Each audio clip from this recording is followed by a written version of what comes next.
গাধাকে সৃষ্টি করার পর তাকে বলা হলো সকাল থেকে সন্ধ্যা পর্যন্ত তাকে ক্লান্তিহীন পরিশ্রম করতে হবে, সারা জীবন তাকে পিঠে ভারী বোঝা বইতে হবে, খেতে পাবে শুধু ঘাস, আর তার মাথায় কোনো বুদ্ধি থাকবে না। তার আয়ু হবে 50 বছর। গাধা করজোড়ে সৃষ্টিকর্তাকে বলল, আমি এত বছর বাঁচতে চাই না, আমাকে 20 বছর আয়ু দেওয়া হোক। সৃষ্টিকর্তা সেটাই মঞ্জুর করলেন।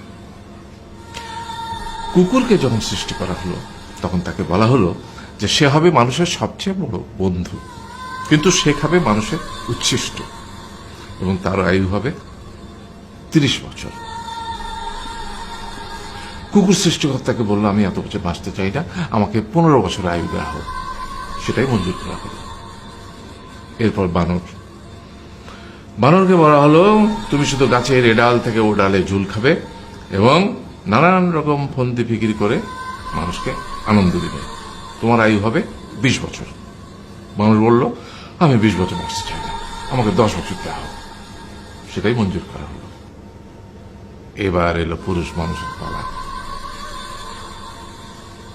তাকে বলা হলো যে তুমি হলে প্রাণীকুলের মধ্যে সবচেয়ে বিচক্ষণ এবং বুদ্ধিমান, সেই জন্য তোমাকে প্রাণীদের শিরোমণি করা হলো এবং তোমার আয়ু হবে 20 বছর। তখন পুরুষ মানুষ বলল, করজোড়ে বলল সৃষ্টিকর্তাকে যে 20 বছর আয়ু অত্যন্ত কম, হে প্রভু, আমাকে ওই গাধার সে যে 30 বছর আয়ু চায়নি সেটা আমাকে দেয়া হোক, ওই যে কুকুর 15 বছর ফিরিয়ে দিয়েছিল সেটাও আমাকে দেয়া হোক, আর যে বানর 10 বছর নেয়নি সেটা আমাকে দেয়া হোক।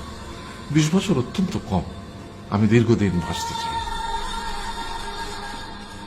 সৃষ্টিকর্তা সেটাও মঞ্জুর করলেন।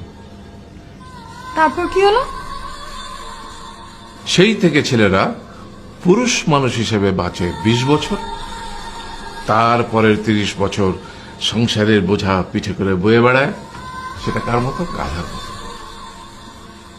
তারপরের 15 বছর সে তার ছেলে মেয়েরা যা দেয় সেই রকম ঠিক কুকুরের মতো উচ্ছিষ্ট খেয়ে বাঁচে।